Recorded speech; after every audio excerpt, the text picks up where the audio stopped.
2025, historic year for the Red Roses. First retaining Six Nations and all going on to win become World Cup champions. You start this campaign at home in front of a record crowd at the Allianz Stadium. What does that represent for the team? Seeing a surge in support for the team. Are you going into the tournament with a different mindset and motivation? Well, firstly, it's a fresh start for us. We really start from zero because it's going to be a new team and there's lots of new athletes as well and people involved. But to go back to the 27th of September, like in 25, I guess it was a special day and it was a movement that the girls became the most deserving. So I guess in many ways there's a responsibility to be a standard bearer and continue to get better. That visibility that day was huge globally. It's important that we maintain that standard over the next 4 years to continue the movement and help, I guess, all our oppositions programs and getting their governing bodies to understand that if you invest in the program, you're going to accelerate it and you potentially are going to be able to create that kind of visibility. So I think we take huge responsibility in doing that again and trying to maintain that. Yes, next question was 7 titles in a row for England and Six Nations. The motivation changed, it's still the same. And what is it about the Six Nations that's so special in the hearts of the players, fans, staff? Well, it's been traditionally our bread and butter. It's what people look up to and look forward to, I guess. Every year, 4 nations that have got unique qualities, coming together and competing against each other.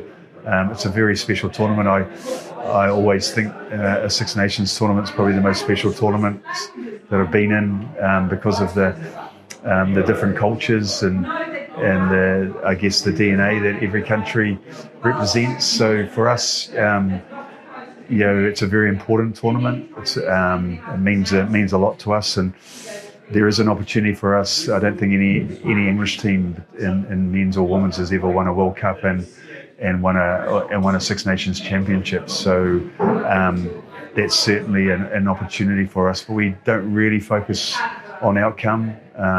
We're very much about getting better. We're very much about evolving our game, and there's, would you believe it, there's a lot of unfinished athletes. There's an unfinished team in terms of the way that we want to play.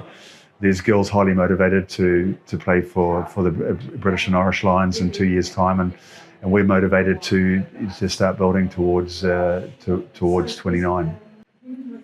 Right, just like last year, you faced France in round 5. You beat last year 43-42. Become a historic finale to a Six Nations campaign. Will that fixture be in people's minds and the staff and players' minds throughout the tournament, or it's one game at a time? We'll just stay where our feet are and focus on Ireland first and take each one as it comes. That's not to say that we don't respect France and what they bring. When that fixture arrives, for whatever reasons or whatever's available, to both teams in the tournament, it'll be a special game. We both have huge respect for each other, and we test each other in so many different ways. So, but there's a lot to be done before we get to there. We're just already only in our first 3 days of a rugby camp and done. So. Six Nations is a very small turnaround in terms of preparing, so you almost got a united team within about 10 days. So we've got another camp next week, and then we look forward to getting started against Ireland. So Zoe just announced her pregnancy. It's obviously wonderful news for her. But what void does that leave for England? There's Zoe and there's Lark and there's Abby Ward. It's so cool that they're becoming mums. We're really thrilled for them. Obviously, they're keen to get back as well in time.